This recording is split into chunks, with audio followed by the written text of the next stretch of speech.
une consultation de ces instances de base. Dans cette dynamique, les structures des communes, des départements et de la diaspora ont engagé un débat démocratique à l'issue duquel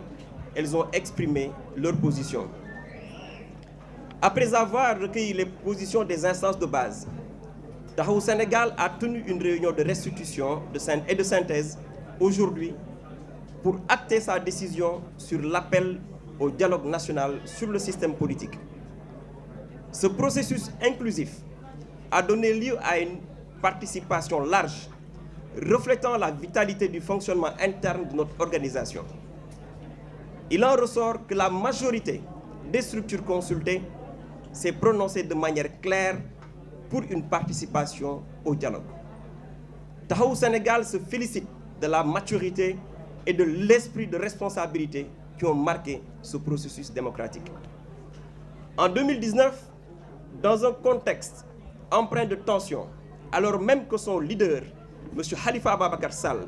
subissait une incarcération injuste et arbitraire,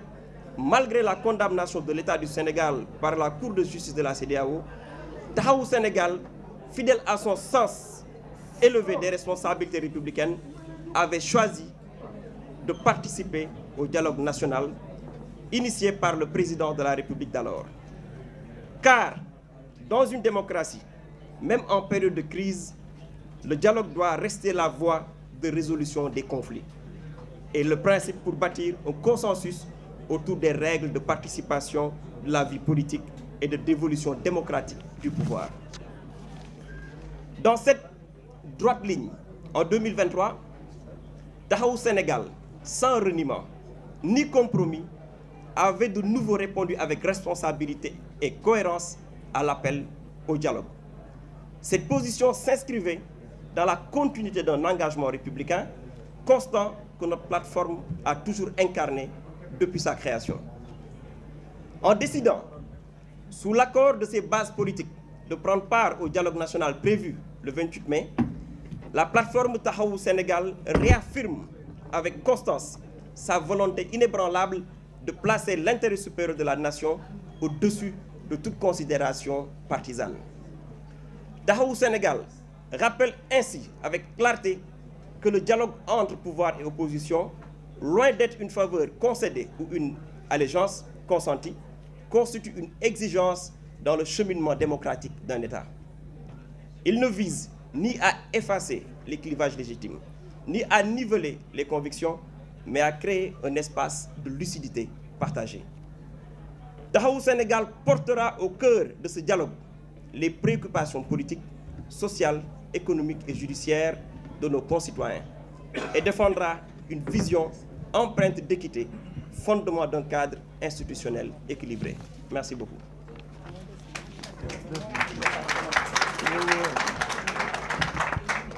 Alors, wax ne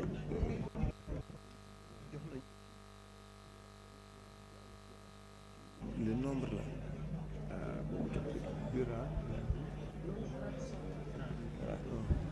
ñetti fan ci weeru avril bi ñu weesu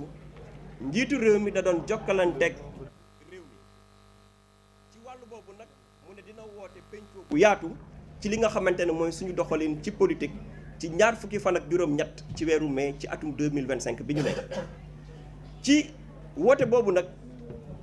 plateforme bii ñuy wax maanaam kuréel politique bi ñuy wax Taxawu Sénégal nga xam ne taxawaayam dafa méngoo ak diisoo ak waxtaan ba noppi nag bàyyi banqaas yi ko séq di waxtaan seen biir waxtaan nañu waxtaan wu yaatu ak kuréel yi nga xamante ne ñoo ngànk Taxawu Sénégal ci biir gox-goxaan yi ci wàllu boobu nag banqaas ak kuréel yi nekk ci communes yi nekk ci département yi ak ci bitim réew tàmbali nañu waxtaan wu yaatu boo xam ne kenn ku ci ne wax nga sa xalaat joxe nga ko ba ñu saytoo loolu def nañu tey li ñuy wax réunion de synthèse maanaam daje boo xam ne dañuy xam mbir yi fan la féete te ci wàllu boobu nag li ci juddu mooy Taxawu Sénégal dina dem bokk ji ci ndaje ak waxtaan bi njiitu réew mi woote ci suñu système politique. doxalin boobu nag dafa méngoog ñun suñu doxalin bi ñu sosee Taxawu ak léegi liñ ci gis mooy ñëpp ànd nañ ci ak dal mat wér ci ne ñun yoon bii la ñu bëgg a jël te dara duñu ci jëlee waaye dañuy fàttali ci 2019 jafe woon na lool ci jàmm yàlla bii di président Khalifa Ababacar Sall booba dañu ko tooñ laax ko jant bi ci ay caaxaan Cour CEDEAO jamono jooju newoon na ni Khalifa Sall mi ngeen gis dañu ko tooñ te loolu jamono dox na ba yàlla jox ko dëgg terewul woon coono bu doon dund mitit biñ nekkee woon di naxaru xol terew ñu woon dem waxtaani ji ndax loolu ci li tax ñu sos taxawu Sénégal ci la bokk maanaam fépp fu ñuy pencoowe ak waxtaane jëmukaayu réew mi dañ fa war a am cër am fa kàddu ci li gën a gàtt maanaam at yi ñu weesu ci 2023 taxawu Sénégal daj na ci lu mburu dajul cib taal maanaam tuumaal nañ ñu sikkal nañ ñu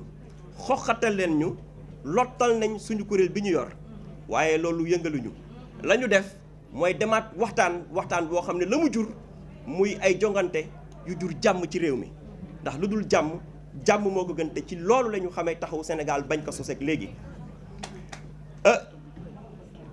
ndogal bi ñu jël nag ànd ak suñuy kuréel ci wàllu politique maanaam yi nga xamante ne ñoo ngànk taxawu Sénégal ci biir gox-goxaan yi jàpp nañu ne dañuy jël njëriñu réew mi féetale ko ci kaw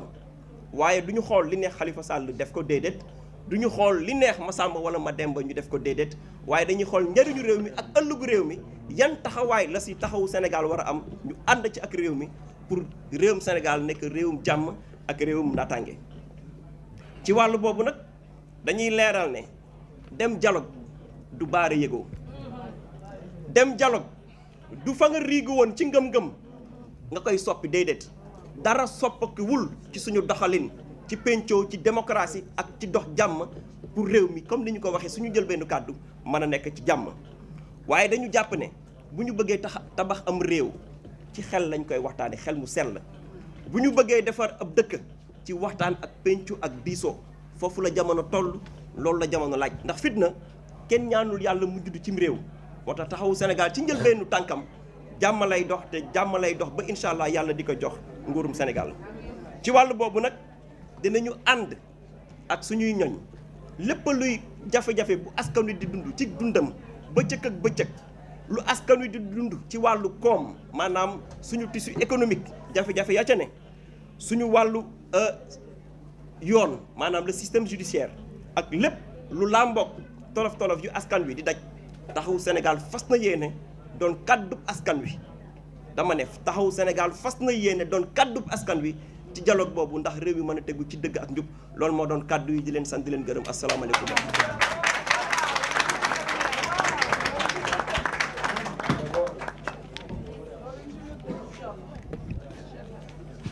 C'est fini, même pas.